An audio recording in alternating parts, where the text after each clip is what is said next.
My name is Peggy. I'm standing here, holding this medal in my hand, and the room around me seems to fade away.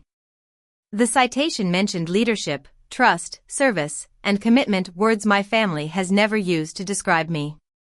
But right now, I'm not proud because I'm finally being seen. I'm proud because I never gave up, even when I felt invisible.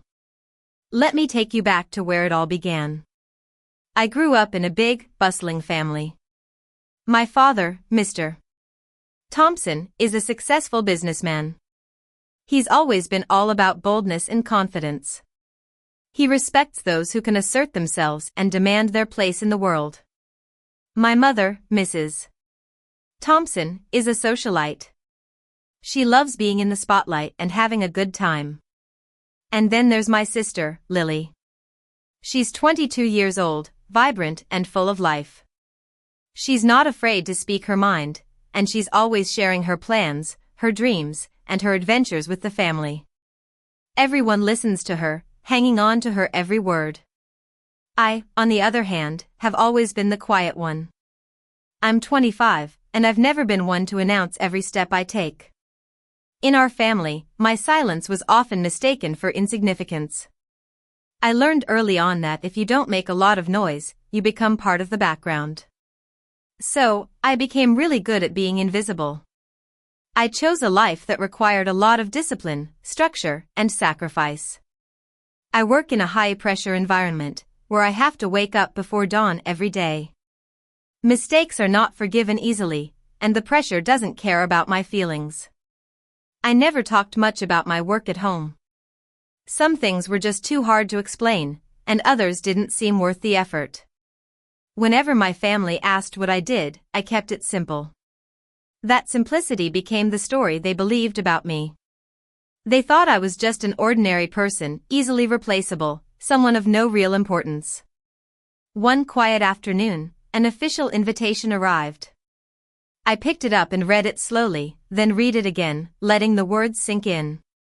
It was an invitation to an awards ceremony, a recognition for all the years of hard work I'd done in silence. There were so many moments when fear sat in my chest, but I kept going anyway. I hesitated before sharing the invitation with my family. My thumb hovered over the screen of my phone for longer than I'd like to admit. I wasn't looking for praise. I just didn't want to be alone on this special day. But the responses came faster than my heartbeat. My father laughed when he saw the invitation. He reduced my entire career to a joke, as if all my hard work meant nothing.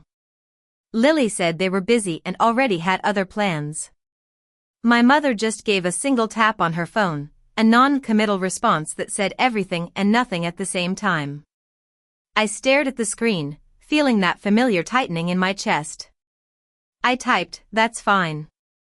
I'd learned how to swallow disappointment without choking on it. That night, I laid my uniform out carefully on the bed. I ran my fingers over the fabric, and each crease reminded me of all the things my family didn't know. The sleepless nights, the heavy responsibility I carried, and the times I wanted to quit but didn't. I stood in front of the mirror and looked at myself. Not the version my family saw, but the one shaped by endurance. I told myself that showing up still mattered, even if no one was there to clap for me. The day of the ceremony finally arrived. The event was quiet in a way that felt respectful. Everyone there understood sacrifice without the need for explanation. When my name was called, something shifted inside me. I walked forward, feeling the weight of every unseen year of hard work. While I was up on the stage, receiving this well-deserved recognition, my family was at home, eating dinner, laughing, and talking about ordinary things. Then, my father stopped scrolling through his phone. His screen showed my face, my uniform, and my name attached to words that contradicted everything he believed. I wasn't there to see it, but I know there was a moment of silence, the kind that forces reflection. Later, the messages started coming in. There was sudden pride and awkward apologies. My father called, and his voice was unfamiliar, heavy with regret. Lily sounded smaller than I'd ever heard her. I listened to them, but I didn't argue. I didn't remind them of their laughter or their dismissive attitude. I simply said that respect shouldn't require proof and belief shouldn't arrive late. I returned to my life, unchanged. I kept the same routines and the same high standards. The medal went into a drawer, not on display. I didn't earn it for validation. I earned it because I refused to let doubt, either mine or theirs, define me. Months later, I visited home. The house felt different. They listened more, asked questions. But as I sat there, I realized something important. I no longer needed their understanding.